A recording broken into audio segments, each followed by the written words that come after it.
বিপদে সাহায্য করা এবং একে অপরের সাথে সৎ ব্যবহার করা, বিশেষ করে পিতামাতা, আত্মীয় স্বজন, প্রতিবেশী, মুসাফির, কোরআনুল কারিমে এগুলো বলা হয়েছে। আল্লাহ তাআলা কোরআনুল কারিমের সূরা নূরের 55 নম্বর আয়াতে বলেছেন, যারা এই ঈমান এবং সৎকর্মের অধিকারী হতে পারবে আল্লাহ তাদেরকে লা ইয়াস্তাখলিফান্নাহুম, এখানে লাম তাকিদ এবং বানুনের তাকিদ সগিরা দ্বারা আল্লাহ তাআলা দৃঢ়ভাবে কথাটা বলেছেন। অবশ্যই তাদেরকে খিলাফত দেওয়া হবে, তাদেরকে দায়িত্ব দেওয়া হবে ফিল আরদ, জমিনের মধ্যে।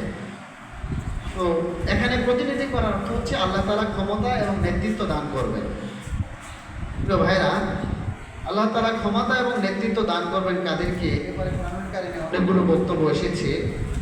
বিশেষ করে আল্লাহ তাআলা সূরা কাসাসের 5 এবং 6 নম্বর আয়াতে বলেছেন, দুর্বলদেরকে আল্লাহ তাআলা ক্ষমতা দিবেন। যাদেরকে জমিনে দুর্বল করা হয়েছিল তাদেরকে আল্লাহ ক্ষমতা দিবেন, এটা আল্লাহ ওয়াদা করেছেন। ওয়ানুরিদু আন নুমান্না আলাল লাযীনা নাস্তাদঈফু ফিল আরদি ওয়া নাজআলাহুম আইম্মাতান ওয়া নাজআলাহুমুল ওয়ারিসিনা ওয়া নুমাক্কিন্না লাহুম ফিল আরদ।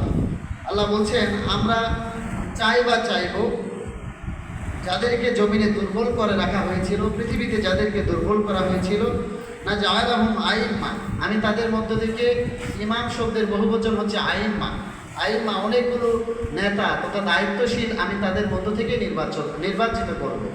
প্রিয় ভাইরা, আমরা জানি বাংলাদেশ জামাত ইসলামী একটা দল, যে দলকে এই জমিনের ভিতরে সবচেয়ে বেশি দুর্বল করে রাখা হয়েছিল, সবচেয়ে বেশি নির্যাতন করা হয়েছিল।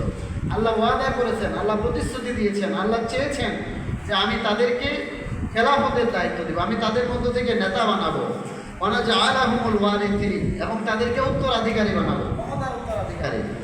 আল্লাহ এর আগে যারা জুলুম এবং নির্যাতন করেছে এই জমিনে, আল্লাহ তাদেরকে সরিয়ে দিয়ে এখানে নির্যাতিত, নিষ্পেষিত, দুর্বল যারা ছিল আল্লাহ তাদেরকে দায়িত্ব দেবেন, খেলাফতের দায়িত্ব দেবেন, ওয়া নুমাক্কিন্না লাহুম ফিল আরদ, এবং তাদেরকে আমি প্রতিষ্ঠিত করব।